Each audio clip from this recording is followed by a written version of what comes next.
mujahadah. Apa arti mujahadah? Bersungguh-sungguh. Orang bersungguh-sungguh itu di saat ngantuk dia lawan kantuknya. Males ngitung zikir, dia hitung zikirnya. Itu lagi masuk pikiran duniawi, dia lawan pikiran duniawinya. Ini mujahadah. Wariyadhah, riyadhah itu menunjukkan kedisiplinan, diulang-ulang. Riyadhah itu latihan yang diulang-ulang. Wa muraqabatil qalb, lalu kemudian muraqabah qalbiyah. Apa arti muraqabah qalbiyah? Mengintai kalbu, apakah kalbunya terkoneksi kepada Allah Subhanahu wa ta'ala. Ini muraqabah. Dalam tradisi keilmuan sufi yang asli, muraqabah ini panjang babnya. Mulai dari muraqabah mutlak, ada muraqabah ma'iyah, ada merasa bersama Allah, ada merasa kedekatan, aqrabiyah, dekat terasa dengan Allah. Ada juga terus-terusannya ya, ada ahadiyah, qul wallahu ahad, ada rahmaniyah, ada qur'aniyah, banyak sekali. Dan ini muraqabah ini yang lucunya di beberapa zawiyah zikir, muraqabah ini diajarkan, padahal enggak. Muraqabah itu langsung hadiah dari Allah Subhanahu wa ta'ala. Kita cuma mengintai kalbu lah nanti yang merasakan rasanya ma'iyah atau apa. Dan itu ya, mujahadah, riyadhah, muraqabah qalbiyah, tathhirul zahir wal batin. Ini baru awail manazil tasawuf, baru awal makom-makom sufi.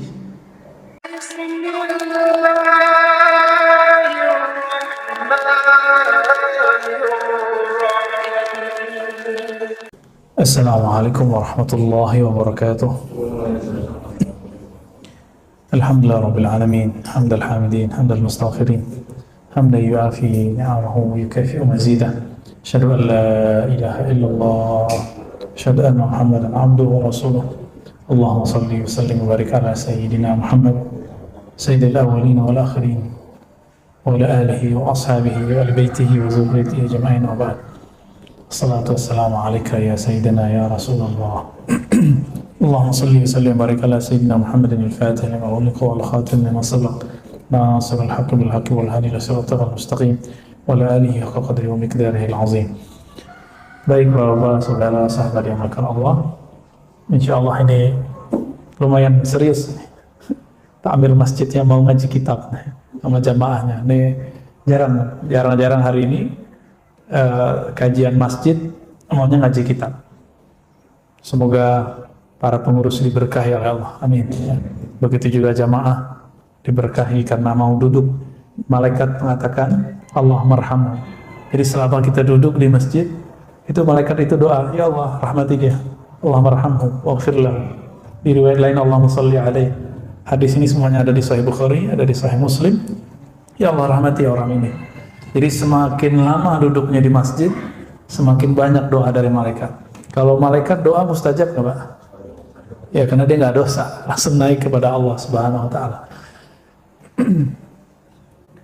Sekarang kita masuk ke golongan yang juga tertipu, tapi menggunakan pakaian orang-orang suci, yaitu pakaian para sufi. Disebutlah mereka mutasawwif. Mutasawwif ini kalau bahasa kita anak muda sekarang, sufi ngeprank. Ya, ngeprank orang deh kerjaannya.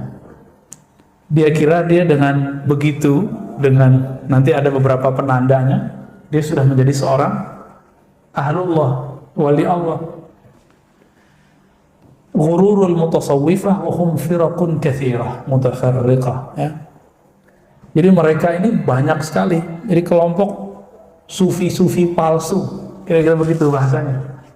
Sufi palsu inilah yang bikin barangkali kawan-kawan salafi itu benci dengan tasawuf. Ya, saya curiganya gitu Pak. Tapi pas kita cek sama aja. Yang penting ada nama tasawufnya dibantah semua.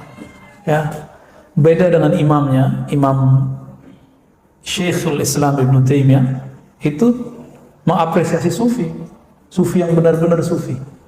Dan dia mengkritisi yang dianggapnya mutasawwifah. sufi-sufi palsu.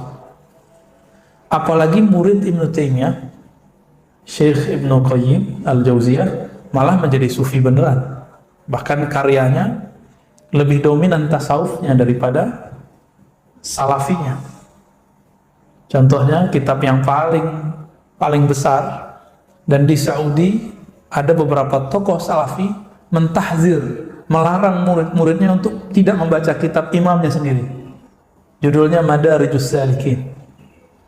Madarij artinya maqamat, tahapan-tahapan makom-makom orang suluk. Salik itu artinya orang suluk. Suluk adalah penempuhan jalan menuju Allah Subhanahu wa taala. Dia juga nulis kitab Iddatus Sabr, ya.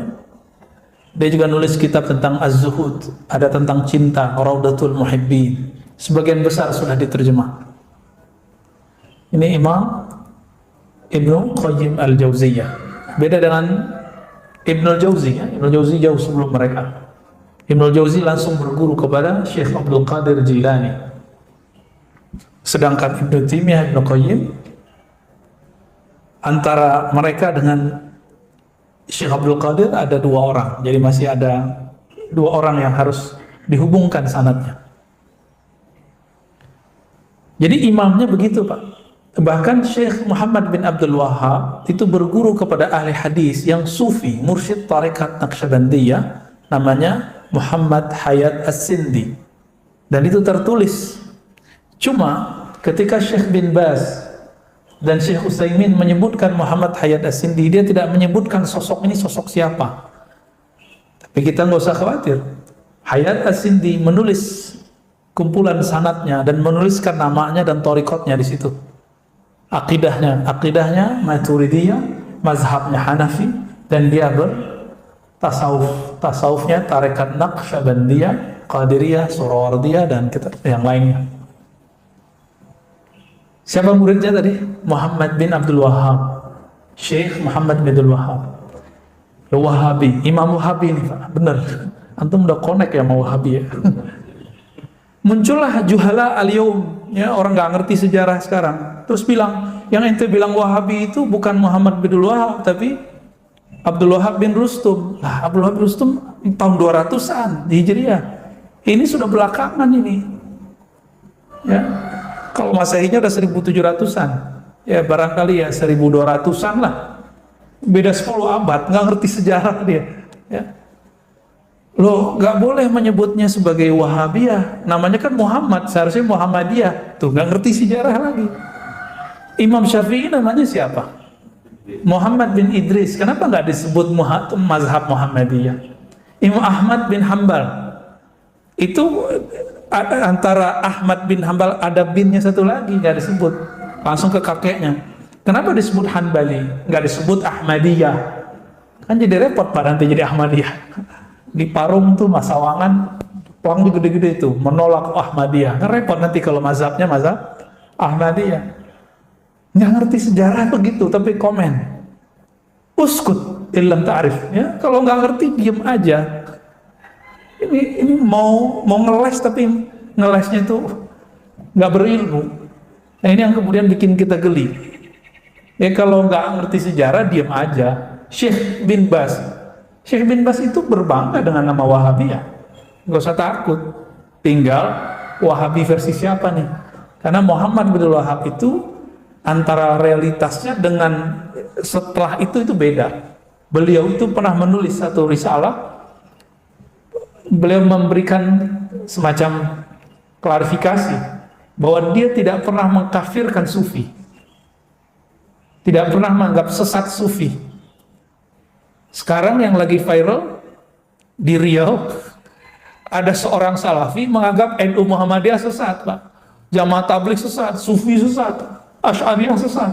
Lalu terus yang masuk surga dia doang, yang benar dia doang. Ini mulai muncul Pak sekarang. Nah itu yang saya sebut kemarin. Loh kok muncul orang MUI dari Muhammadiyah bela-belain kelompok mereka.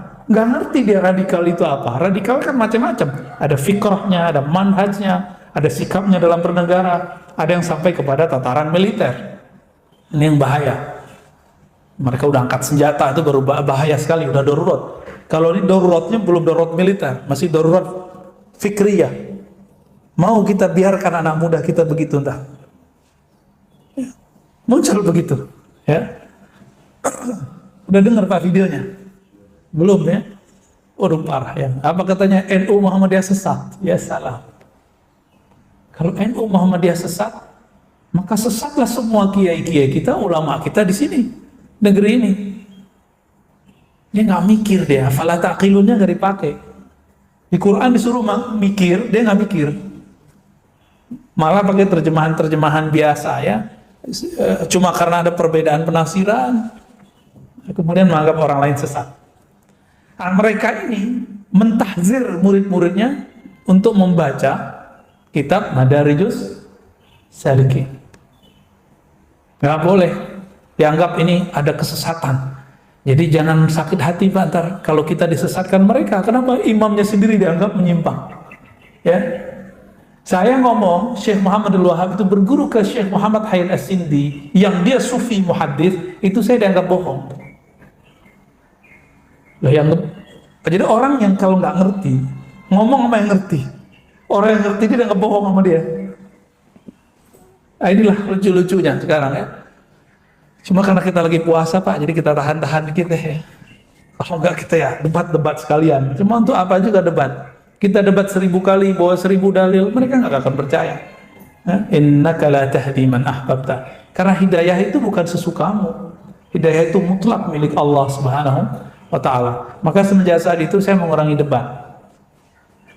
Pengalaman kita bawa beberapa kitab juga mereka nggak percaya. Kitab imamnya kita tunjukin juga nggak percaya. Kita tunggu saja hidayah dari Allah SWT. Nah ini, saya tadi mengira mereka itu menzindikan kelompok sufi prank ini ya, mutasawwifah ini, sufi palsu. Ternyata enggak, mereka emang anti sufi. Ya. Imam Ghazali, beliau mengerti di zamannya ada sufi asli, ada sufi palsu. اغتروا بالزي والهيئة والمنطق فيجلسون على السجدات مع إطراق الرأس وإدغال في الجيب كالمتفكر ya. Ini sufi prank ini gayanya doang Pak ya. Bizai ini pakaian sufi. Emang pakaian sufi ada ya? Ternyata sufi itu nggak punya pakaian khusus, cuma beberapa mursyid tertentu dia suka pakai serban tertentu. Misalnya Allahyarham Syekh Nazim Al-Qani. Kemudian yang masih hidup muridnya Syekh Hisham Kabani dan anaknya Syekh Mehmed ya, Syekh Muhammad Kabani, Syekh Muhammad Al-Haqqani. Itu suka pakai serban. Suka pakai serban. Orang mengira itulah pakaian sufi, enggak. Akhirnya muncullah kelompok pranknya. Bahkan di antara orang-orang yang pernah bertemu dengan Syekh Hisham ini ada yang kemudian ya ikhtarru bizai, tertipu dengan penampilan itu, bahwa itulah penampilan sufi. Inilah yang terjadi kepada orang-orang yang menganggap dirinya pengikut Syekh Hisham, tapi Syekh Hisham nggak masuk ke barisannya. Ya, kita ngelihat juga Pak, ya, sibuk di pakaian, sibuk di serbannya. Ya Syekh Hisham jadi mursyid kan bukan karena dia serbannya. Ya, kalau di Jawa mursyid itu kebanyakan kayak Abah Habib Lutfi atau Abah Uci. Pakai kopiah terus dikasih begini ya, biasanya putih, namanya khirqah ya, atau rida yang menjadikan khirqah sufi ya. Di kita kalau ada yang begitu itu berat itu ya, yang pantas begitu ya beliau-beliau itulah. Kita nggak pantas Pak ya, minimal dia mursyid gelarnya, dapat ijazah dari gurunya. Penampilan begini bizai wal hay'ah, gaya ya, penampilan termasuk gaya duduknya, kepalanya ya, yajlisuna ala sajadan ma'itraqir ra's. Tahu-tahu pikirannya melayang kemana-mana, kal mutafakkir, seakan-akan dia seorang mufakir, padahal pikirannya lagi melayang-melayang Pak, belum jelas ya. Wa fi tanaffusis su'ada, kalau nafas tuh nafasnya panjang ya, kayak berkarisma. Khafdis saut fil hadis, kalau bicara tuh kayaknya tenang ya. Walam yut'ibu anfusahum qad fil mujahadah wal riyadhah wa muraqabatil qalbi wa tathhiril batin wal zahir min al atham al khafiyah wal jaliyah. Tapi mereka tidak melakukan amal sufi yang sebenarnya. Apa itu? Mujahadah. Apa arti mujahadah? Bersungguh-sungguh. Orang bersungguh-sungguh itu di saat ngantuk dia lawan kantuknya. Malas ngitung zikir, dia hitung zikirnya. Itu lagi masuk pikiran duniawi, dia lawan pikiran duniawinya. Ini mujahadah. Wariyadhah, riyadhah itu menunjukkan kedisiplinan, diulang-ulang. Riyadhah itu latihan yang diulang-ulang. Ini wirid aja nggak ada latihannya, ya. Gayanya dapat. Ya. Wa muraqabatil qalb. Lalu kemudian muraqabah qalbiyah. Apa arti muraqabah qalbiyah? Mengintai kalbu. Apakah kalbunya terkoneksi kepada Allah Subhanahu wa ta'ala. Ini muraqabah. Dalam tradisi keilmuan sufi yang asli, muraqabah ini panjang babnya. Mulai dari muraqabah mutlak, ada muraqabah ma'iyah, ada merasa bersama Allah, ada merasa kedekatan, aqrabiyah, dekat terasa dengan Allah. Ada juga terus-terusan ya, ada ahadiyah, qul wallahu ahad. Ada rahmaniyah, ada qur'aniyah, banyak sekali. Dan ini muraqabah ini, yang lucunya di beberapa zawiyah-zawiyah zikir, muraqabah ini diajarkan. Padahal enggak, muraqabah itu langsung hadiah dari Allah Subhanahu wa ta'ala. Kita cuma mengintai kalbu. Kalbu lah nanti yang merasakan. Rasanya ma'iyah atau apa. Nah, di beberapa zawiyah, surau atau riba, itu muridnya diajarkan, sekarang kamu muraqabah ini ya.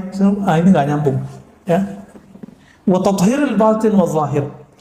Apalagi kerjaan sufi yang asli, purifikasi. Apa arti purifikasi? Memurnikan, menyucikan zahirnya dan batinnya. Artinya fikihnya bagus. Dia nggak mesti ahli fikih, Pak.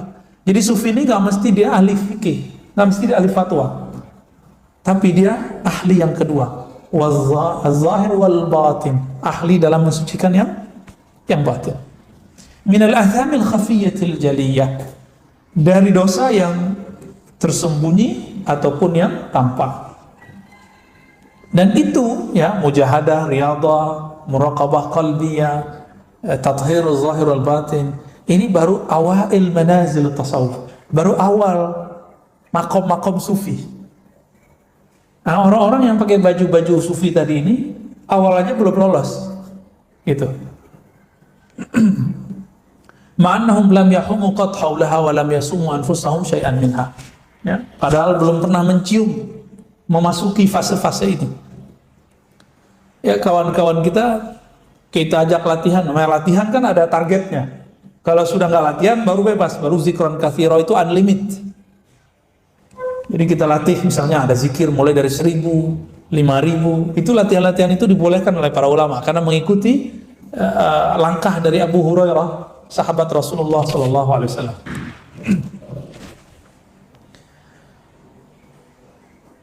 Kemudian di sini ada yang tadi di pakaian. Nah, sekarang ada kelompok sufi prank ya, yang idda'at ilmal ma'rifah, yang ngaku-ngaku dapat ilmu ma'rifat. Nah, ini lebih berat nih, Pak. Kayaknya dia paling tinggi gitu ya. Wa musyahadatul haq. Dan seakan-akan dia memandang kepada Allah. Wa mujawazatul maqamat wal ahwal. Seakan-akan dia sudah melewati semua maqamat tadi dan ahwal, ya. Apa beda maqam dan ahwal? Maqam itu adalah kondisi yang sudah menetap pada seorang hamba. Misalnya rasa taubat. Itu setiap hari itu dia kalau ingat tobat, itu dia bisa tobat berkali-kali. Jadi hari-harinya itu tobat. Kalau ahwal, ini rasa yang datang dari Allah. Kadang-kadang dia kemudian nangis. Nah, itu ahwal tobat namanya. Ahwal ini nggak selalu datang. Kalau selalu datang repot kita. Coba setiap hari kita nangis, repot, Pak. Lagi jalan nangis, ntar dikira orang gila. Ya. Wal mulazamah fi aini syuhud. Orang ini ngaku-ngaku sudah langsung menyaksikan inti daripada zat Allah. Wal wusul ilal qurb, sampai kepada makom qurbiyah, kedekatan. La yu'rafu hadhihi al-umur illa bil usama wal alfaz. Padahal dia tahu semua ini baru sebatas diskusi dan istilah-istilah bil usama. Jadi nama-nama aja. Nah, ini grup-grup diskusi kitab-kitab tasawuf ini. Grup diskusi kitab-kitab tasawuf ini banyak di kampus-kampus dan sekitar-sekitaran kampus. Ngajinya ini, Pak. Juga ada yang palsu, juga ada. Kayaknya bukan di kampus, kiai-kiai tertentu. Karena saya banyak juga dengerin kiai-kiai tertentu yang ngaku sudah suluk di langit. Saya suluk di langit sekian tahun gitu. Anak-anak yang tamatan-tamatan pesantren Timur Tengah direndahin sama dia. Ente apaan? Paling ente cuma sekian tahun di Mesir gitu. Saya sekian tahun di langit. Emang orang di langit pamer-pamer segala. Bisa kita tes. Kalau dia pernah ke langit ketemu nggak Nabi Isa? Ya, ketemu nggak Nabi Adam di langit pertama? Kalau pernah nyantri di langit, ya. Ketemu nggak Nabi Ibrahim di langit 6 atau 7? Karena di hadis Bukhari itu ada dua versi. Fisama Isadisa dan Fisama Sabi'ah. Langit ke-6 atau langit ke-7. Ketemu nggak sama Nabi Ibrahim? Baru bener tuh, nyantri di langit. Baru nyantri di langit belagu. Iblis lama di langit. Iblis lama apa di langit? Iblis itu kan dulu dari Banul Jan ya. Wa khalaqal janna min marijim min nar. Kan begitu di Quran. Dan Allah menciptakan jin dulu nama. Jadi sebelum ada setan dan jin sekarang itu ada satu generasi namanya jan. Wa khalaqal janna min marijim min nar. Ya, itu Banul Jan namanya. Klan jin. Dulu mereka berfisik, Pak, di bumi. Jadi di masa Nabi Adam itu kita sama jin tuh begini hadap-hadapan. Repot nggak tuh, Pak? Maka kalau kita baca kitab Al-Bidayah wa Nihayah dan kitab Qasasul Anbiya, ada satu kekhususan anaknya Nabi Adam namanya Syis, keturunan Nabi Adam. Itu dia lahir, ya umat manusia baru ratusan ribu, Pak. Nabi Syis ini diberikan ilmu oleh Allah tentang masa lalu. Terlihatlah oleh beliau ini bagaimana dulu Banul Jan. Banul Jan ini dulu bikin onar di bumi, maka kemudian Allah kiamatkan bumi, dibikin kiamat awal, gempa, banjir. Mereka kan tubuh fisik kayak kita, maka mereka lari ke gunung-gunung, begitu di hadis Imam Hakim ya. Mereka lari ke laut, maka jadi Nyi Roro Kidul, Ratu Pantai Selatan gitu ya. Lari ke Gunung Pangrango, Gunung Salak tuh. Ada yang lari ke pohon, ada yang lari ke batu-batu. Makanya batu-batu cincin, Pak, hati-hati tuh. Siapa tahu ada isinya. Ya, ada yang diundang. Jadi mereka udah pindah-pindah kemana, diundang oleh sempu, bikin keris, bikin pedang, diundang ke dalam, jadi khadam dia. Pindah ke situ, ada juga, Pak. Itu bisa dirasakan, ada ilmunya cara ngerasainnya. Nah, itu ada ahlinya. Jangan datang ke saya bukan ahlinya. Makanya pohon-pohon tertentu kalau anak-anak indigo bisa ngelihat, Pak. Saya masa kecil bisa ngelihat jin, saya masih ingat. Tinggi-tinggi. Ya, sampai ke atas itu tuh. Pernah saya ngelihat waktu kecil tuh. Ya, sampai ke tulisan Nabi Muhammad tuh, Pak. Tinggi tuh. Ya. Matanya tajam merah. Ke tongkat. Celananya dikit doang, Pak, kayak orang Papua yang pelosok. Orang Papua sekarang kan udah canggih-canggih, Pak, bajunya udah bagus-bagus ya. Itu sama persis, melihat tegap. Saya masih ingat tatapan matanya sampai hari ini. Kali dia senyum-senyum, Pak, sekarang. Gue diceritain lagi gitu. Itu di mana? Saya masuk kebun, main-main sama anak-anak, teman-teman. Masuk kebun loh, ada dia. Kita bingung, loh kok ada orang begini di sini. Kita mau panggil semua anak-anak itu. Pas saya keluar kebun, perbatasan kebun, udah nggak ada. Masuk lagi ke dalam, mau main-main ceritanya. Kita kira tuh orang gede bisa diajak main-main. Dicari-cari nggak ketemu. Pulanglah saya. Pulang-pulang diingat-ingat. Baru ngeh. Itu kayak jin. Baru ngeh saya. Ya kalau gendruwo nggak begitu juga. Gendruwo beda lagi wajahnya. Wallahu alam itu apa. Ya, dan itu berzahir dalam mata saya. Ya. Anak kecil kan ketika lahir antara alam ruhnya dengan alam fisiknya itu masih tarik-menarik. Masih tarik-menarik. Ya. Nah, ada orang-orang tertentu yang akalnya belum terlalu matang, akhirnya yang tadi itu masih membekas dalam dirinya, sampai tua dia bisa indigo deh. Kita ngeliatnya kayak dia kayak orang blank, padahal dia beneran, Pak. Kita kira dia sedeng. Enggak, dia asli itu. Dia ngerasain paling energinya. Oh, ini dia berasa apa gitu. Tapi kan gak enak hidup begitu, Pak. Enak gak hidup? Wah, sampai Ustadz ada makhluk nih. Nah, kan repot. Ya. Jadi kayak orang parno, ya. Anak Syekh ini kemudian diberikan zikir-zikir tertentu oleh Sayyidina Jibril dengan perintah dari Allah untuk membuat baris hijab, batas hijab antara manusia dan jin. Alhamdulillah, kita berterima kasih kepada Nabi Syekh karena berkah mukjizat beliau kita sekarang ada barrier dengan jin itu. Kalau nggak kita ditonjok-tonjok mulu kali, Pak. Ya. Tidur digangguin, ini kan iseng dia. Kita bikin rumah, dia bilang, ini tanah gua nih. Repot banget. Ya, nggak bisa laku tuh tanahnya. Atau sertifikat tanahnya dibatalin sama dia. Nah, kelompok-kelompok ini kadang-kadang dia punya pengalaman rohani, tapi bukan kerohanian yang murni. Tapi kerohanian palsu. Yang membawa dia bukan Allah. Bukan malaikat, tapi yang bawa dia adalah jin. Ini sering, Pak. Nah, tadi saya nyebutkan mereka kemana-mana ya. Dan yang tinggi-tinggi, mereka naik ke angkasa. Antara langit dan bumi disebut samaid dunia. Disitulah Allah izinkan jin-jin, setan-setan yang kuat-kuat itu bikin istana-istana. Karena dulu Azazil, iblis ini pernah naik. Langit 1, langit 2, langit 3, sampai ke langit ke-7. Dan menjadi pemimpin salah satu klan malaikat. Beribadah kepada Allah, balik lagi turun ke bawah. Jadi setiap langit itu dia beribadah di sana. Wallahu alam berapa lama mereka beribadah. Tahu-tahu dapat kabar, ya. Wa iz qala rabbuka lil malaikati inni ja'ilun fil ardi khalifah. Dapat kabar dalam surah Al-Baqarah diceritakan bahwa Allah akan memilih seorang khalifah di bumi, wakil Allah di bumi dari kalangan bukan kamu, tapi kalangan yang tercipta dari tanah. Nah, yang tercipta dari tanah. Apa kata malaikat? Ya Rabb, kenapa engkau menjadikan khalifah di bumi orang-orang yang merusak? Loh, malaikat sudah tahu, berarti sudah ada Adam sebelum Adam. Malaikat sudah pernah ngelihat ada makhluk kayak kita ini, kayak Nabi Adam, yang dulu merusak dan menumpah darah di bumi. Nah, jadi jangan heran nanti kalau ada beberapa kiai, beberapa ustadz, profesor menafsirkan Adam qabla Adam. Ada Adam sebelum Adam. Tapi Adam yang disebutkan dalam silsilah ranji kenabian itu Adam terakhir, Pak.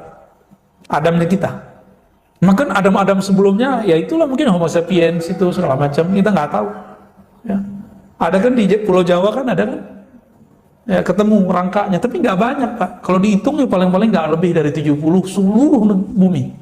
Nggak akan banyak. Nah, itu sebelum kita tuh. Karena kalau dihitung, kita ke Nabi Adam, barangkali belum sampai 70.000 sampai 10.000 tahun, belum nyampe. Kita ke Nabi Adam. Ya, belum nyampe, Pak. Ini mau genap nih 7.000 tahun. Sedangkan Homo sapiens itu termasuk yang ditemukan oleh Darwin dan teman-temannya pengikut-pengikutnya, ada burung, ya nggak? Ada rangka orang kayak manusia, tapi kok kepala tengkoraknya sedikit beda. Yang agak sempurna itu kan yang di Pulau Jawa, mirip sama kita. Itu jauh sebelum Nabi Adam, jutaan tahun. Kalau jutaan tahun berarti mereka hidup sebelum manusia. Jadi teori Darwin ini yang keliru adalah cocok loginya. Sedangkan data yang dia temukan itu benar. Apa datanya? Ada makhluk sebelum Adam, kayak kita. Itu sahih, Pak. Sebelum kita sudah ada yang mirip-mirip manusia. Sebelum manusia ada binatang-binatang. Kita nggak tahu namanya apa ya. Ya, yang disebut oleh anak-anaknya dinosaurus. Ya, ada macam-macam. Itu emang ada. Ya dulu kadal-kadal, buaya-buaya, yang di Komodo itu kan yang masih tersisa itu. Dulu kan gede semua. makhluk purba yang masih tersisa. Sekarang segede kita. Ya dulu manusia segede itu juga. Cuma manusianya bukan Nabi Adam. Yang disebutkan dalam silsilah Nabi Muhammad keturunan Nabi Ibrahim keturunan Nabi Nuh keturunan Nabi Adam. Nah, bukan Adam yang itu. Karena kalau Adam yang itu belum nyampe 7.000 malah. Kalau perkiraan kita ya. Arkeolog kan sudah punya alat. Diambil sampelnya, karbonnya masukin ke lab, itu ketahuan umurnya berapa. Jadi bumi ini sudah sangat tua. Sangat tua. Dan sudah ada gempa dahsyat sebelum kita. Ada meteor masuk ya. Makanya tadi yang kita ceritakan dalam hadis Imam Al-Hakim, nah hadis-hadis yang lain yang sahih, itu jin-jin tadi pergi ke gunung-gunung, pergi ke pohon-pohon, pergi ke batu-batu, ke goa-goa, masuk, bahkan ada yang masuk ke dalam bumi. Ada yang dia bisa terbang dan naik ke atas. Nah, yang naik ke atas ini kelompok-kelompok jin yang jago ilmu, yang nanti mereka akan menjadi penipu-penipu orang-orang yang ahli ma'rifat palsu ini. Maka hati-hati Bapak Saudara Allah, kalau ada orang pengalaman melayang ke bawah ke alam mana, ke bawah ke langit mana, itu belum suatu sahih, belum tentu benar. Kita harus hati-hati benar ya. Kalau tidak ada jaminan kebenarannya, nggak usah deh percaya gitu. Karena ada kata-kata kunci kesahihan pengalaman rohani itu. Di luar itu syaitan yang main. Syaitan yang main. Biasanya melahirkan kiber. Nah, itu aja paling gampang. Pengalaman rohani apa saja yang melahirkan perasaan merasa lebih sedikit saja dari orang, ini pertanda ma'rifatnya ma'rifat syaitaniyah. Walaupun dia kayak dibawa ke aras, itu aras yang dibuat sama iblis. Antara langit dan bumi disebut sama dunia, yang orang sebut khayangan. Makanya ilustrasinya Sung Gokong kan itu persis Pak. Kerajaan langit itu ada awan-awannya. Ini ciri-ciri mereka berawan-awan itu. Jadi itu bukan imajinasi bohongan ya, karena dalam tradisi falsafah Aflatun, apapun yang diimajinasikan manusia itu ada realitasnya sebenarnya. Kita kan berimajinasi apa? Itu ada realitasnya di luar. Cuma ada yang akal kita kesampaian, ada enggak. Bukan enggak masuk akal. Akalnya enggak nyampe, bukan berarti dia enggak ada ya. Talaqqafa min alfaz at-ta'at kalimat fahuwa yuraddiduha wa yazunnu anna dhalika a'la min ilmi al-awwalin wal akhirin. Dia dengan tadi lafaz-lafaz tadi, istilah-istilah tadi, merasa itu adalah yang paling tinggi, a'la min ilmi al-awwalin, lebih utama dari ilmu awalin dan akhirin, generasi dulu dan generasi belakangan. Nah, orang-orang ini ciri-cirinya apa? Yanzur ila al-fuqaha wal mufassirin wal muhaddisin wa asnafil ulama bi'ainil izriyah. Tadi seperti yang saya katakan, ciri-ciri mereka ini jago baca kitab, jago istilah-istilah tasawuf. Tapi kalau mandang ulama, ahli fikih, ahli Quran, ahli hadis, para kiai itu izdriyah ya. Izdriyah ya. Dengan pandangan yang merendahkan. Gitu doang gitu. Baru hafal Quran, baru hafal matan-matan takrib, hafal alfiyah. Nih. Ilmu saya, ilmu makrifat lebih tinggi. Nah, ada perasaan-perasaan begitu di hatinya. Ya, hati-hati. Sudah diprank sama setan ya. Kalau kami dulu ketika dapat ijazah zikir dari guru, lalu boleh ngajarin zikir, itu ada pesan di bawahnya. Alai wa usika. Aku wasiatkan engkau, kata guru kita ya. Dengan apa? Beberapa di antaranya bihtiramil ulama wal fuqaha wa ahli Quran wa ahli hadis. Untuk menghormati ulama, ahli Quran, ahli hadis. Itu ada pesan Pak ditulis dalam ijazah-ijazah yang saya terima dulu dari guru-guru saya. Fadlan 'anil awam, apalagi orang ini kalau ketemu orang awam pasti ngeremehinnya enggak tanggung-tanggung. Ya. Hatta innal fallah ya. Wah, ini sahabat saya Falah namanya. Fallah. Kalau udah begini, dia kerja apa ditinggalin kerjaannya. Kalau dia seorang petani, dia tinggalkan bertani ya. Lalu kemudian ikutin model-model begini ya. Ka'annahu yatakallam 'anil wahyi wa yukhbir 'an sirril asrar wa yastahkil bidzalika jami'al ibadi wal ulama. Ciri-cirinya sederhana aja. Jadi mereka ini anggap selain mereka ini dihijab. Ya. Seakan-akan bicaranya dari wahyu, sir-sir ya. Kayaknya ini paling benar aja. Nah, orang-orang ini ngerasa dirinya tinggi di sisi Allah. Wa annahu minal muqarrabin, mereka ini orang-orang yang dekat kepada Allah, padahal huwa indallah minal munafikin. Orang begini di sisi Allah munafik. Maka ahli ma'rifat itu supaya gak terjebak di sini, mereka mengambil jalur malamatiyah. Saya udah pernah cerita ya. Kenapa mereka ngambil jalur malamatiyah? Karena setiap kali dapat ma'rifat itu girangnya bukan main. Supaya girang ini tidak dimanfaatkan oleh syaitan dan hawa nafsu, maka mereka berulah. Seperti Nabi Khidir. Nabi Khidir itu nguji orang-orang berilmu. Jadi tugasnya Nabi Khidir apa, Pak? Balia bin Mulkan, nama kecilnya. Itu nguji ahli ma'rifat ini. Dia merasa sombong nggak dengan ma'rifatnya, ketipu nggak dengan jamaahnya yang banyak, ketipu nggak dengan baca kitabnya yang bagus, ketipu nggak dengan zikirnya yang Masya Allah. Didatangi nama Sayyidina Al-Khidir itu. Jadi Nabi Khidir ini menguji kerjaannya dari dulu. Tugasnya menguji. Kalau lolos berarti lolos sama dia. Selevel Nabi Musa diuji oleh Nabi Khidir. Nah, orang-orang begini nih gak lolos sama Nabi Khidir. Gak lolos Pak, orang-orang begini sama Nabi Khidir. Kenapa gak lolos? Nabi Khidir itu ahli ma'rifat. Maka yang bisa mengakses beliau itu cuma orang-orang yang niat tulus dia ingin mengenal Allah Subhanahu wa ta'ala. Kalau orang ini kan sok tahu.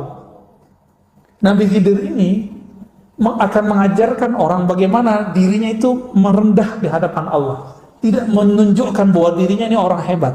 Maka bikin ulah depan Nabi Musa. Maka saya nggak bisa bayangin Pak, kalau Nabi Khidir itu nyata di depan kita, mungkin kita jadi kafir semua kali. Antum bisa bayangkan Nabi Musa ini ahli hukum.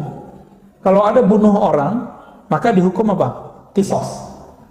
Ditunjukin itu di depan Nabi Musa. Ketemu anak kecil ambil gorok, digorok sama Nabi Khidir. Kira-kira kalau itu kejadian sekarang, kita bilang itu apa?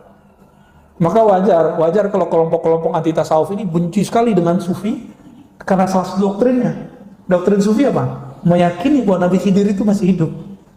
Karena kalau Nabi Khidir itu hidup, itu mereka mungkin jadi akfarul kufar, ya, menjadi orang paling kafir nanti. Bisa nggak dibayangin tuh? Antum ngelihat ada orang bunuh orang lain, itu opini kita apa? Ini aja pembunuhan 6 orang di tol kan masih simpang siur ya.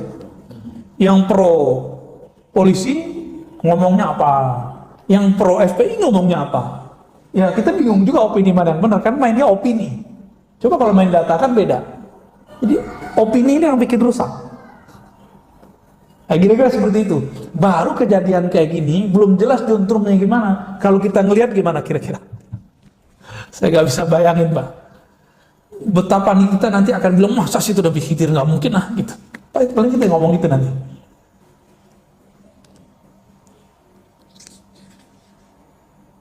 Makanya Imam Ahmad Al-Mushkanawi di kitab Jami' Usul Aulia belum mengatakan kalau ada orang debat kamu, caci maki kamu atau berulah depan kamu, gak usah ditanggepin. Siapa tahu dia Nabiullah Khidir. Itu kata Imam Ahmad Al-Mushkanawi, dan beliau jangan salah, beliau ahli hadis. Beliau punya kitab takhrij hadis. Ya, salah satu imam orang Turki yang lama di Mesir. Ya, Ahmad Al-Mushkanawi. Ya.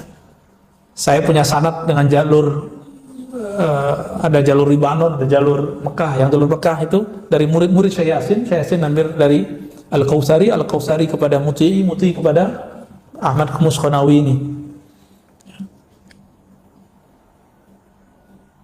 Wa inda arbabil qulub minal hamqal jahilin. Orang ini menurut ahli qalbu hamqa, bukan hamka apa ya? Hamqa ini orang jahil. Lam yahkum qat' ilman wa lam yuhazib khalqan wa lam yurattib amalan wa lam yuraqib qalban siwa ittiba'il hawa wa talaqqufil hadayan wa hifz. Jadi ini beda dengan malamatiyah. Jadi kelompok ini obral ma'rifat kemana-mana. Kalau yang pertama tadi obral penampilan. Kayaknya sufi itu harus kemana-mana pakai serban, kemana-mana pakai gamis khusus. Enggak begitu yang disebut sufi. Ada yang lebih parah. Firqatun waqa'at fil ibahah wa tawwu bisata syara' wa rafadul ahkam wa sawwu bainal halal wal haram. Kelompok yang disebut oleh dulu Imam Ibn Arabi dengan kelompok ibahiyah. kelompok yang menghalalkan yang haram. Kata mereka, sekarang yang halal haram, yang halal jadi haram, yang haram menjadi halal. Kenapa? Ketika seorang hamba sudah dekat kepada Allah, maka si hamba ini tidak berlaku lagi padanya hukum syariat. Ketipu nggak?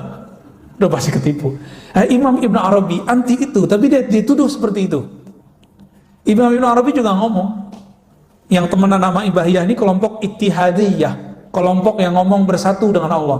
Ibn Arabi dituduh oleh Ibn Taimiyah, dia mengatakan ajaran bersatu antara hamba dengan Allah, Allah dengan hamba. Itu ditolak juga oleh Ibn Arabi, tapi masih dituduh.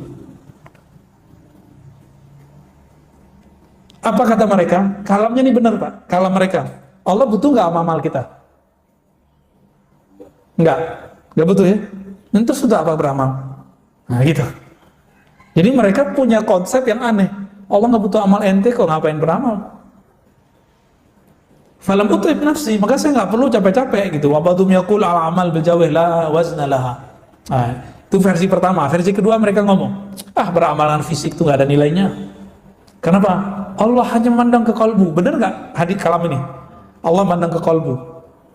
Tapi hadis yang benar, kalam yang benar ini dia kaitkan dengan, ya kita nggak perlu berarti ya, beramal secara fisik.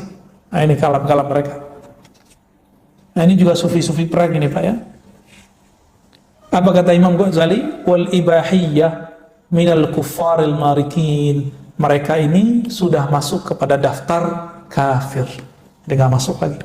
Nah, maka ini kata kunci Pak. Setinggi apapun ma'rifat seseorang, nih ingat-ingat nih, setinggi apapun kajian hakikat seorang syekh, seorang sufi, ujian dia adalah syariat. Jika dia menghalalkan yang haram, dia ngomong secara lisan. Baik lain kalau ceritanya dia terjebak maksiat, itu lain cerita. Selama dia tidak menghalalkan yang haram, maka ma'rifat dia sahih.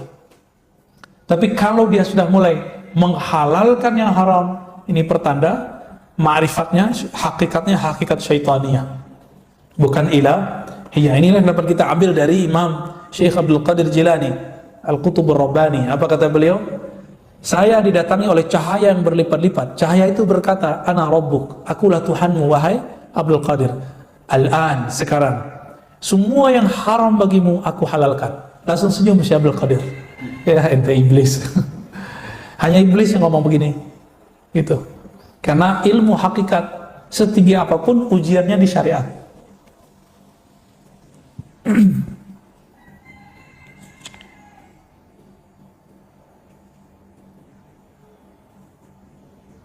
Masih banyak.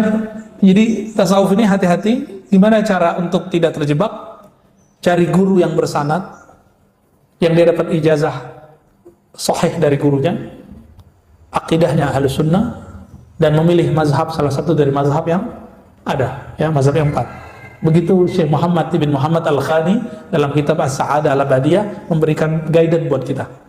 Jadi dicari ini guidance-nya kira-kira seperti itu, ya. Jadi nanti kalau ketemu sufi-sufi prank apa sudah tahu lah ya.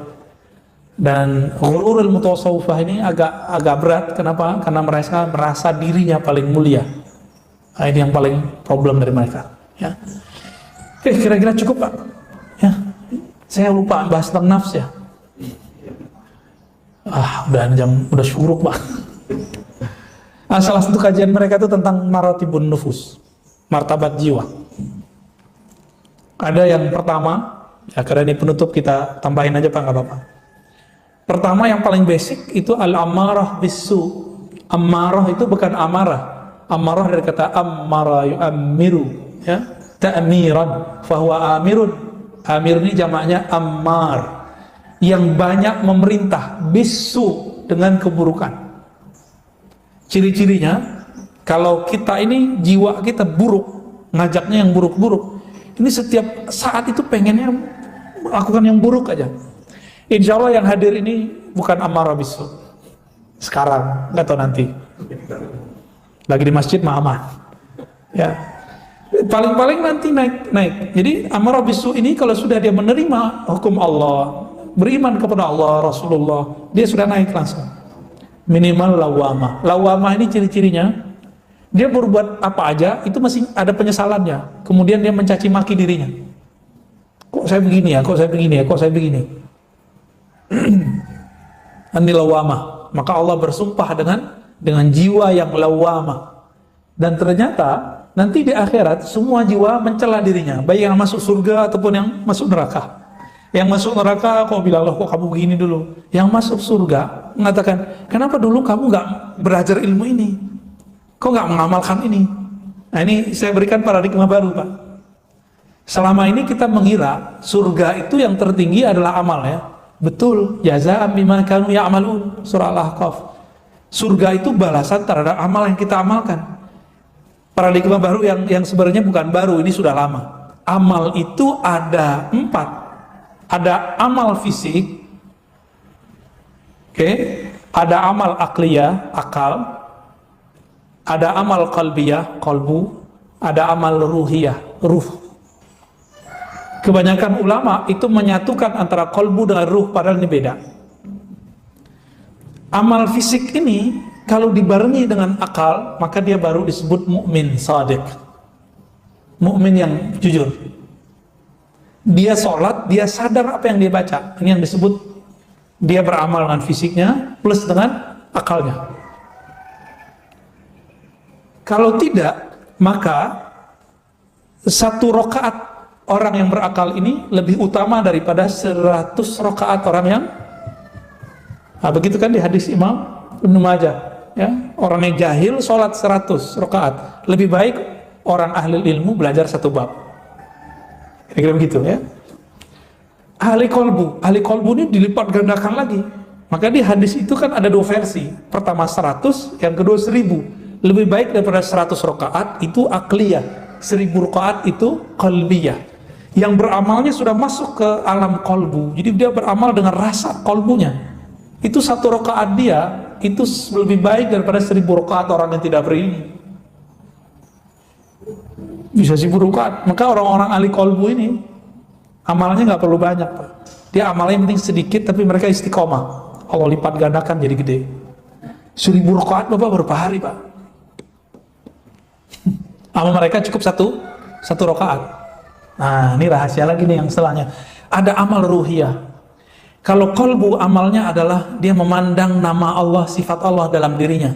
Jadi Allah memancarkan nama dan sifat pada kolbu seorang hamba. Jika nama itu masuk, bergetarlah kolbunya. Muncullah surah Al-Anfal, "Idza dzukirallahu wajilat qulubuhum." Disebut nama Allah, kolbunya bergetar. Bergetar ini masih awal-awal bergetar. Nah, itu baru level ketiga, Pak. An-nafs al-mulhamah. Allah mengilhamkan ke dalamnya takwa. Takwanya kolbu itu menyebut nama Allah. Tapi ini biasanya kadang permanen, kadang tidak. Kalau sudah permanen naik dia menjadi mutmainnah, artinya orang ini sudah istiqomah zikir. Jadi siapa yang disebut nafsul mutmainnah? Hamba-hamba yang istiqomah dan rajin, disiplin dalam berzikir. Zikir yang mana? Zikir kolbu. Kalau zikir kolbunya sudah beres, maka fisiknya akan mengikuti. Kualitas amalannya jadi dahsyat.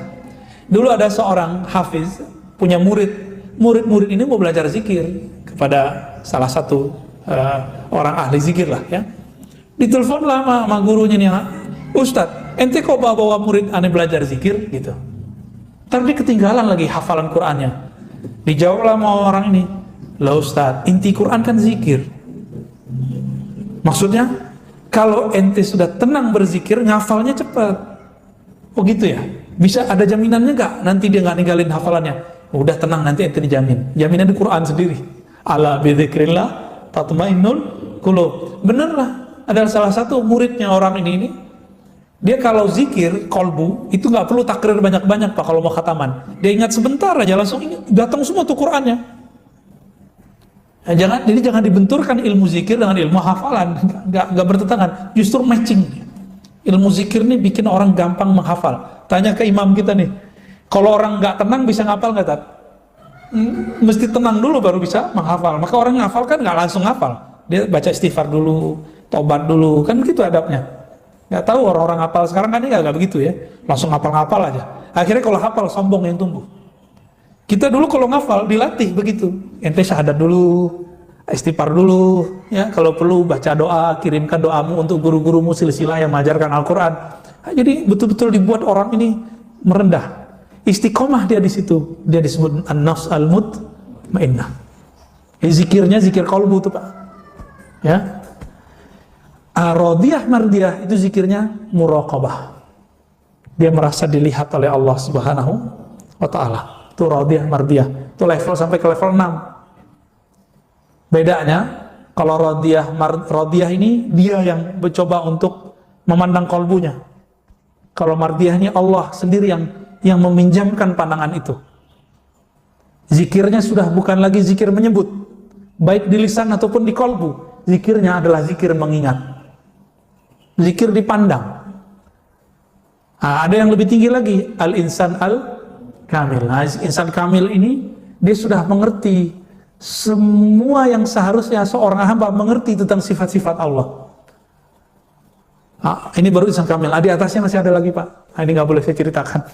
Minimal hamba yang insan kamil ini sudah sampai di makom al-ihsan. An ta'budallah ka'annaka tara. Engkau beribadah seakan memandang Allah. Kalau kita memandang tembok Pak ya. Ya, itulah kita ya. Zikirnya apa? Kalau sudah ketemu perlu zikir nggak? Zikir lisan. Saya ketemu Ustaz Harun, masih perlu nggak bilang Ustaz Harun gitu. Mana Harun? Bilang gitu nggak? Kan nggak. Kalau orangnya di depan. Tapi kalau orangnya belum ada, gimana? Kirim salam dong, mau Ustaz Harun kan gitu. Di mana sih Ustaz Harun? Kita nyari. Kalau orangnya nggak ada di depan, kita ingat-ingat, sebut-sebut. Kalau sekarang orang di depan, berani nggak nyebut-nyebut nama begitu? Nggak berani. Sama. Yang sudah sampai insan kamil ini atau minimal muraqabah radiyah mardiyah ini, dia nggak nyebut lagi ya Allah nggak ada, kecuali dia ngajar orang. Di kalbunya sudah merasa dipandang. Maka zikir orang ini zikir daim, zikir berkontinu dengan diam aja. Bahkan pada saat itu zikir itu mazmum, zikir menyebut itu mazmum, berarti dia belum ketemu juga yang dia maksud. Ini yang maksud Imam Abu Yazid Bustami. Kalau sudah ketemu yang disebut, maka zikir-zikirmu terlarang. Nggak sopan kan? Bapak ketemu kiai, masih nyebut-nyebut nama kiai depannya. Itu baru sama makhluk loh, apalagi sama khalik. Ini nggak difahami sama orang-orang anti tasawuf. Dikira Abu Yazid itu mengharamkan zikir. Padahal itu musyahadah, bab musyahadah. Nah, kira-kira itu tingkatan nafs. Jadi metode cepatnya cuma satu, zikrullah. Dan nggak mungkin kalau nggak dibimbing. Kecuali bapak ini majzub. Apa arti majzub? Ditarik sama Allah. Cuma kalau majzub, nanti kayak Watsehan. Ya, mau. Nggak apa-apa Pak. Kalau kita belain Watsehan, kita disebut gila sama orang Pak ya. Terima kasih. Emang kita lagi gila belajar ya. Dulu saya menganggap Watsehan itu gila beneran. Tapi setelah tahu ilmunya, itu pun kita belajar baru-baru setahun ini saya mengerti. Dulu di kitab banyak majzub, kita nggak ngerti majzub itu apa. Ternyata di Indonesia wali majzub yang terkenal itu kan Habib Al-Kaf, yang kedua ini Habib Wan Sekhan ini, Habib Sekhan. Tapi orang nggak ngerti, suka bully. Jangankan Wan Sekhan, yang waras saja kayak Habib Umar dibully sama mereka. Betapa mereka tidak hormat pada zuriat Nabi Sallallahu Alaihi Wasallam. Nggak ngerti apa arti majzub. Ya. Nantilah lain kali kita bahas lagi apa itu ya. Cukup Pak? Ada yang mau dikonfirmasi? Ditanya? Muhammad bin Wahab sendiri itu ada kekeliruan Pak. Ada kekeliruan. Kekeliruannya apa? Pertama beliau menerima secara gamblang trilogi Tauhid Ibnu Taimiyah. Uluhiyah, rububiyah, asma sifat, lalu membatalkan sifat 20. Ya. Itu aja problemnya. Tapi beliau berguru kepada orang-orang itu gitu. Sufi dan Asy'ariyah. Kan Imam Sindi tadi, Hayat As-Sindi itu seorang Asy'ariyah. Lalu dia punya guru namanya Ibnu Abdul Latif. Ya, ada beberapa gurunya Asy'ariyah, Syafi'iyah, Muhaddis. Kita cerita begini nggak bakal dipercaya sama mereka. Padahal kitabnya jelas, bukunya ada, yang nulis juga guru-gurunya, Bin Bas, Utsaimin. Apalagi di zaman itu sudah ada yang nulis. Itu kekeliruan pertamanya. Kekeliruan keduanya masih ada lagi. Apa gelar keduanya?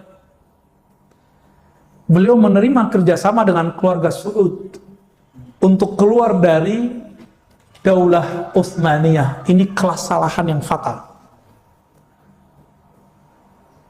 Fatal. Ternyata keluarga Saud itu didatangi oleh penjajah Inggris, diiming-imingi. Jadi waktu itu orang Inggris ini kan kepalanya banyak, Pak. Ada yang ditaruh ke pemerintahan syarif di Makkah, namanya Syekh Syarif Al-Hashimi. Ya. Jadi di Mekah itu sudah ada raja lokal yang tunduk kepada Daulah Utsmaniyah. Kemudian terpisah ketika Utsmaniyah mulai goyang. Nah, keturunannya ini kemudian yang ada di Yordan sekarang. Makanya mereka belakang namanya Al-Hashimi kan, yang Yordan. Ini pun lagi mau diobrak-abrik sama Yahudi, Pak. Karena Yordan lagi kacau juga nih. Tinggal Saudi, Pak, yang belum diacak-acak. Ya. Tinggal nunggu yang disebutkan di hadis itu. Jika pemimpin di Arab ya terjadi konflik, udah nggak lama Dajjal keluar, Pak. Mungkin fitnatu Dajjalnya dulu kali ya. Ya, itu awalnya, tapi gimana? Walaupun itu fatal, itu skenario Allah. Karena Daulah Utsmaniyah ini walaupun ada prestasi di zaman Muhammad Al-Fatih dan lainnya, tapi itu kan zaman-zaman otoriter semua. Dan zaman otoriter itu berlanjut sekarang di Saudi. Saudi sangat otoriter. Mana mungkin ada pengajian seperti ini di Saudi? Nggak ada. Bapak buat pengajian di luar corona loh, Pak ya, itu bisa ditangkap, bisa dibubarin. Makanya guru-guru kita di sana sekarang untuk menerima tamu itu susah. Buat pengajian terbuka itu susah. Boro-boro buat maulidan terbuka. Maka seharusnya salah satu tokoh Habib kita yang pernah di Mekah bersyukur. Karena selama di Mekah dia gak bisa buat maulid, nyampe di sini bisa buat maulid. Seharusnya dia bersyukur. Ya, gak bisa Pak kita buat pengajian di sana kalau nggak dapat izin dari pemerintah. Waduh, parah di sana. Otoriter sekali. Untungnya sekarang Muhammad bin Salman ini dia ngerti Wahabi ini siapa. Cuma kan dia juga, kita nggak tahu isi otak dia apa kan? Ya kita nggak tahu juga. Siapa tahu dia lagi dekat sama siapa. Dan dia mengatakan Wahabiyah adalah senjata pemikiran perang Amerika melawan Rusia. Dan itu sudah berhasil. Skenario ini berhasil di Yaman, berhasil di Suriah. Suriah udah hancur, Irak udah hancur. Mau Pak dibuat negeri seperti itu, negeri kita. Makanya sekarang coba lihat, Syiah benci sekali sama Salafi, dan Salafi mengkafirkan Syiah. Begitulah terus. Lalu kita yang Ahlus Sunnah ini dipaksa untuk ikut salah satunya. Mau? Caranya gimana? Buat stigma orang-orang Ahlus Sunnah ini pro Syiah. Dan orang-orang awam yang jahil ini kemudian jadi pengikut Wahabi. Akhirnya jamaah awam benci sama ulama-ulama aswaja yang Ahlus Sunnah karena dianggap Syiah. Nah ini hati-hati nih. Ya. Dan yang paling empuk dua aja, NU Muhammadiyah, kan gampang. Ya, NU Muhammadiyah yang akan dimasukin. Karena resource keulamaan ala santri di Muhammadiyah itu sangat tidak mencukupi, itu mereka bisa masuk Pak di situ. Pesantrennya Muhammadiyah kan nggak ngaji kitab kayak di NU. Nah, NU ini susah ditembus, maka dicarilah agak mirip-mirip. Nah itu Syiah palsu itu. Sehingga dibuatlah skenario nanti ada NU apa gitu. Jadi saran saya kepada guru-guru kita, teman-teman kita, sahabat-sahabat kita yang alirannya, saya kan bukan NU, bukan Muhammadiyah Pak, jadi saya nggak ada urusan. Saya mencintai NU dan Muhammadiyah. Kalau antum mau beda dengan pimpinan NU Muhammadiyah silakan, tapi jangan buat Muhammadiyah baru, jangan buat NU baru. Karena kalau antum buat NU baru, Muhammadiyah baru, itu mereka tepuk tangan.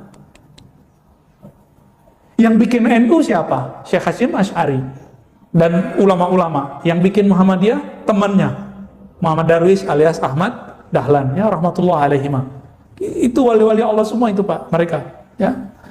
Mereka ini membuat tulus, lalu kita buat yang baru. Oh Ustadz, niat kita mau meluruskan.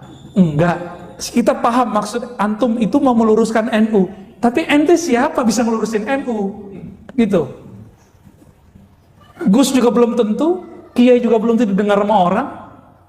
Jadi saran saya satu aja, kalau mau beda dengan NU, beda aja sama pimpinannya. Itu kan struktural. NU kan ada NU Tanzim, ada NU kultur, ada NU ala santri, pesantren. Jangan coba kacaukan ini. Benteng kita Pak, ini bolehlah saya bertahadus bin nikmah. Benteng kita di Indonesia dua itu, Muhammadiyah, NU. Kalau orang sudah mulai merusak ini, siap-siap negara ini akan, dan saya khawatir dalam waktu nggak lama ini akan muncul. Nanti anak-anak muda berani kemudian ngejekin Kiai NU, orang NU benci ke Muhammadiyah, begitulah. Nanti muncul wujud asli mereka-mereka yang memecah ini, yang kelompok yang tadi itu, yang saya cerita tadi di Riau itu ya, yang mengatakan NU sesat, Muhammadiyah sesat, jamaah tabligh dia balik-balikin Pak, jamaah tabalik. Astagfirullahaladzim. Ini udah mulai nunjukin nih, mereka siapa dirinya. Kemarin saya cerita, mereka ini mengharamkan lagu Indonesia Raya. Ya, sebelumnya mereka parno, ya, menganggap kalau lagu Balonku Ada 5 itu penghinaan terhadap Islam. Kan kacau itu. Astagfirullahaladzim. Ini jadi kita sudah mulai darurat pemikiran. Kalau corona bisa dihadapin pakai masker Pak, bisa divaksin, bisa dibawa ke rumah sakit. Kalau virus ideologi, virus mengenai pemikiran ekstrim, ini gimana caranya? Maka saya sarankan nanti ini masjid menjadi pusat Ahlus Sunnah nanti. Kita buat daurah Ahlus Sunnah di sini nanti. Mau? Jadi nanti kita ajak orang-orang buat daurah kajian kitab Ahlus Sunnah di sini. Masjid menjadi pusat Ahlus Sunnah, nggak mesti gede-gede Pak. Yang penting istiqomah ngaji kitabnya. Ya, di Riau saya buat, di Padang saya buat, ya, di mana-mana saya buat. Masa yang dekat-dekat sama kita nggak buat? Insya Allah nanti kita akan buat bertahap. Akidah Ahlus Sunnah, akidah Sufi yang Ahlus Sunnah, akidah yang bertentang Ahlus Sunnah. Insya Allah ini benteng kita. Semoga Allah meridhai dan menjaga kita semua. Amin ya rabbal alamin. Nasallallahu al-afwa wal afiyah lana wa li walidina wa li masyayikhina wa li sairil muslimin wal muslimat. Allahumma arhamna warham masyayikhana. Allahumma arhamil hadirin wal hadirat. Ya Allah, sayangi kami, sayangi yang hadir, sayangi orang tua kami. Ya Allah, jagalah kami, jagalah negeri kami, jagalah orang-orang yang mengurus negeri kami, jagalah rakyat yang tinggal di negeri kami. Ya Allah, jika Engkau berikan bala bencana, jadikan bala bencana itu yang membuat kami sabar kepadamu. Ya Allah, jika Engkau berikan kami nikmat, jadikanlah nikmat itu menghantarkan kami kepada syukur kepadamu. Allahumma ausilna ila hubbik wa hubbi man yuhibbuk waj'al lana al-amal alladhi yuballighuna ila hubbik. Ya Allah, berikan cintamu ke dalam hati kami, dalam ruh kami, dan hantarkan kami cinta kepada orang-orang yang mencintai Engkau, dan berikan kami ya Allah keistiqomahan beramal dengan amal yang zahir, amal akli, amal qalbi, amal ruhi, yang membuat kami menjadi kekasih-kekasih-Mu. Amin rabbal alamin. Taqabbal minna siyamana wa sallallahu ala nabiyyina Muhammad. Rabbana atina fid dunya hasanah wa fil akhirati hasanah wa qina adzabannar. Walhamdulillahi rabbil alamin. Assalamualaikum warahmatullahi wabarakatuh.